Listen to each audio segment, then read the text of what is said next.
যেটা বলছে সবটা তো একদম ক্লিয়ারভাবে বলে দিয়েছে। কিছুদিন আগে আমি 4টার পরে ছিলাম। আমি যেহেতু জানি যে সরকার একটা নতুন নিয়ম করেছে যে 6টা পর্যন্ত আমাদের এই বিদ্যুৎ দপ্তর খোলা থাকবে, অফিস খোলা থাকার কথা। আমি 4টার পরে এসেছি, ওরা বলছে যে আমার থেকে বিল নেবে না। আমার অ্যাট দ্য টাইম আমার মানে মিটারের মধ্যে টাকাও শেষ। আমি অনেক রিকোয়েস্ট করেছি, বলছে যে না আমি রিচার্জ করতে পারবো না, কারণ 4টার পরে। আমি বললাম যে দপ্তর তো বলে দিয়েছে আপনাদেরকে 6টা পর্যন্ত টাকা। বলছে যে আমাদের এখানে লকার নেই, ব্যাংকে আমাদের 4টা পর্যন্ত টাকা নেয়, তার জন্য আমরা নেই না আপনাদের থেকে। তারপর জুনিয়র ম্যানেজারকে অনেক রিকোয়েস্ট করে, যেহেতু আমার ঘরে কারেন্ট নেই, ম্যানেজারকে রিকোয়েস্ট করে আমি বিলটা পুরিয়েছি। প্রথম আমার হচ্ছে টাইমটা যে বলেছিল আসল ভাই, টাইমটাও না আমি 4টার পরে এসে পাইনি, 6টা পর্যন্ত যেহেতু সময় পাইনি। আর দ্বিতীয়ত হচ্ছে আমি আজকে যখন রিচার্জ করতে এসেছি, প্রথম বলছিলাম যে 500 টাকা রিচার্জ করতে, 500 টাকা রিচার্জ বলছিল যে কার্ড নিচ্ছে না। আমি বলছি 700 টাকা দিন, 700 টাকা নিচ্ছে না। আমি বলছি 1000 টাকা দিন, বলছে নিচ্ছে না। বলছে 1200 টাকা নাও। আমি বলছি 1200 টাকা হলে কত ইউনিট? বলছে 27 ইউনিট। আমি কি এটা কীভাবে সম্ভব? ঠিক আছে, 1500 টাকা করতে হলে বলছে আমাকে 79.1 ইউনিট আমাকে দিয়েছে। তা আমি 200 টাকা 300 টাকা রিচার্জ করলে এই ইউনিট পেতাম, হঠাৎ করে আজকে এরকম বলছে 3 মাস না 2 মাস নাকি আপনার কি ছিল না, সার্ভার ছিল না। আমি সার্ভার না থাকলে 70 টাকা আর 140 টাকা আগে কাটতো। এখন সার্ভার কারণ আমি অ্যাকচুয়াল যে টাকাটা পেয়েছি 476 টাকা সামথিং। আমি জুনিয়র ম্যানেজারের সাথে কথা বলেছি। আমার খুব দুঃখ লাগলো যে আমার পাশে একজন রিক্সা চালক আমাদের গ্রামের ছিল, সে 300 টাকা নিয়ে এসে রিচার্জ করতে, ও কান্না করে দেবে এরকম। ওর মনের কষ্টটা দেখে আমার খুব কষ্ট লাগেছে যে সাধারণ মানুষ কী করবে এরকম যদি হয়, এরকম যদি বিল বাড়তে থাকে। সাধারণ মানুষ যাদের টাকা আছে তারা তো রিচার্জ করতে পারবে, আমরা যারা মধ্যবিত্ত বিলং করে তারা কীভাবে রিচার্জ করবে? আমার এতটুকু আবেদন, বিদ্যুৎ বিল যাতে কমানো হয়, রাজ্য সরকারের কাছে এতটুকুই চাওয়া, বিদ্যুৎ বিল যাতে কমানো হয় এবং আমরা যে হয়রানি হচ্ছি হয়রানি শিকার যাতে আর না হয়। তো বুধবার আমার একটা বাজারের দোকান আছে। গত বুধবারে আমি এখানে 1000 টাকা রিচার্জ করে 1000 টাকা রিচার্জ করানোর পরে আমাকে রিচার্জে দেখিয়েছে যে 16 ইউনিট আমি পেয়েছি, 16 ইউনিট।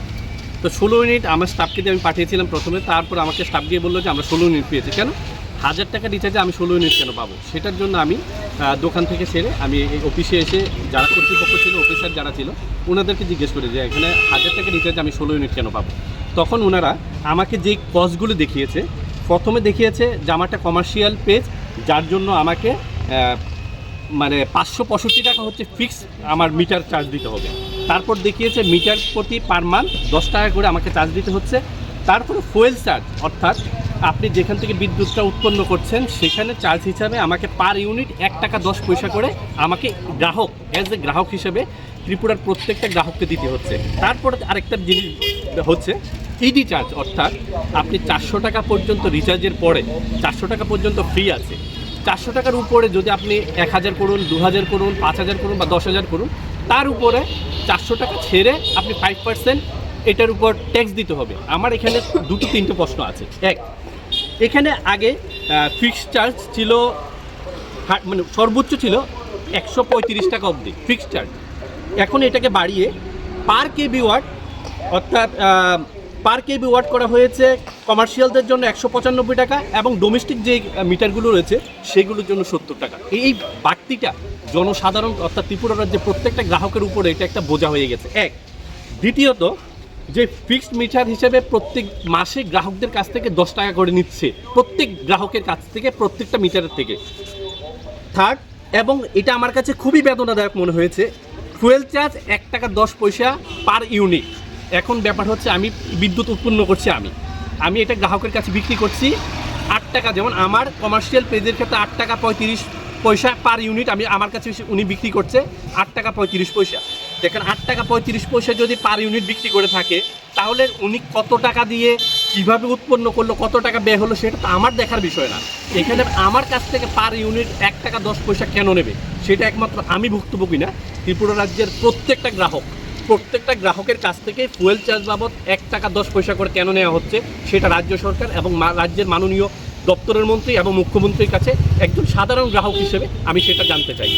আরেকটা জিনিস, এফডি চার্জ হিসেবে 50%, মানে অর্থাৎ 400 টাকার উপরে হলে 5% কাটা হচ্ছে। এখন যদি আমি 5000 টাকা যদি রিচার্জ করাই, তাহলে 4600 টাকার 5%, তাহলে সেই অঙ্কটা কোথায় যায়? যদি সব কিছুই আমাদের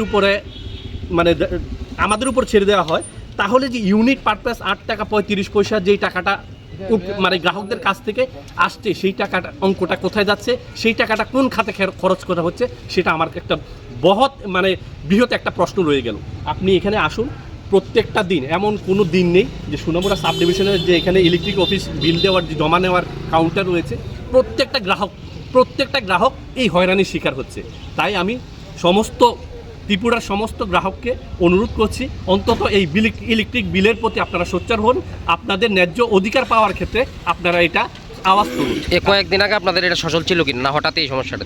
আমি মানলাম যে আমার সেম আজকেও যেমন বুধবারে 1000 টাকা রিচার্জে 16 ইউনিট পেয়েছি। আজকে কি বার? আজকে হচ্ছে শনিবার। আজকে আমি 1000 টাকা রিচার্জে 19 ইউনিট পেয়েছি। তাহলে আমার 2000 টাকা রিচার্জে আমি কত ইউনিট পেলাম? 35 ইউনিট পেলাম। এটা কিভাবে সম্ভব? স্বাভাবিকভাবে কত পেতেন? 8 টাকা 8 টাকা পার ইউনিট যদি 8 টাকা 35 পয়সা করে হয়, তাহলে 2000 টাকা হলে তো মানে আমার অনেক ইউনিট হয়, 160-170 ইউনিটের মতো ন্যাচারাল আমি পাওয়ার কথা। এখন ওনাদের কাছে বলেছি, ওনারা বলছে যে এটা ওনাদের সার্ভার ডিস্টার্বের কারণে হচ্ছে। আমি মানলাম সার্ভার ডিস্টার্বের কারণে, কিন্তু সার্ভার ডিস্টার্ব হওয়ার পরেও তো একটা ব্যাপার আছে যে আমি এই মাসে হয়নি, 2 মাসেরটা একসাথে কেটেছে, আমি সেটাও মেনে নিলাম। কিন্তু সাধারণ জনগণের ফুয়েল চার্জটা কেন দেবে? ফুয়েল চার্জ, ইডি চার্জটা সাধারণ জনগণ কেন দেবে? সেটা আমার একজন সাধারণ গ্রাহক হিসেবে রাজ্যের মাননীয় মুখ্যমন্ত্রী এবং দপ্তরের মাননীয় মন্ত্রীর কাছে আমার প্রশ্নটা থাকবে, সাধারণ জনগণের এই হয়রানি আপাতত আপনারা